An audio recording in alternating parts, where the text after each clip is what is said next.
শরীয়তপুরের গোসাইরহাটে কৃষক বাবার বহুদিনের একটি স্বপ্ন বাস্তবে রূপ দিয়েছেন তার ৩ ছেলে। বাবার ইচ্ছা ছিল একদিন তার পুত্রবধূদের হেলিকপ্টারে করে বাড়িতে আনা হবে। সেই স্বপ্ন পূরণ করতে নিজেদের পরিশ্রমের উপার্জনে ব্যতিক্রমী আয়োজন করেন ৩ ভাই। মঙ্গলবার দুপুর ১২টার দিকে উপজেলার নাগেরপাড়া ইউনিয়নের ঢাকেরহাটি গ্রামে একটি হেলিকপ্টার অবতরণ করলে এলাকায় উৎসুক জনতার ভিড় জমে। হেলিকপ্টারে ছিলেন ছোট ছেলে জাহিদুল ইসলামের নববধূ সহ পরিবারের অন্য ২ পুত্রবধূ।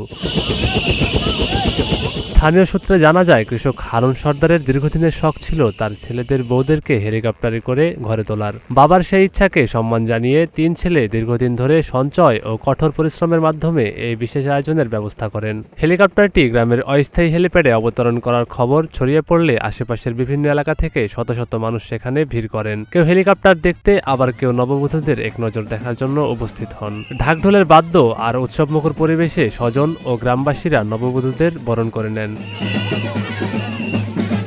ব্যতিক্রমী এই আয়োজন ঘিরে পুরো এলাকায় আনন্দের আমেজ ছড়িয়ে পড়ে। বলছি আমার সব বাচ্চা কাচ্চা ডাক দিয়ে আমি বলছি যে আমার ছোট ছেলে আদরে, তোমাদেরও আদরে, এর বউ তোমরা হেলিকপ্টারে আনবা। ওই কথাটা তারা মনে রাখছে। কিছুদিন পর মানে তারও ২ বছর পর বিয়ে হয়েছে। বিয়ে হওয়ার পর আমার আশা, আমার বাচ্চা কাচ্চা যারা ছেলে মেয়ে তারা পূর্ণ করছে। কৃষক বাবার স্বপ্ন পূরণে ছেলেদের এই উদ্যোগ স্থানীয়দের প্রশংসা কুড়িয়েছে এবং এলাকায় ব্যাপক আলোচনার জন্ম দিয়েছে। সাজিদুর রহমান সামি, নাগরিক প্রতিদিন।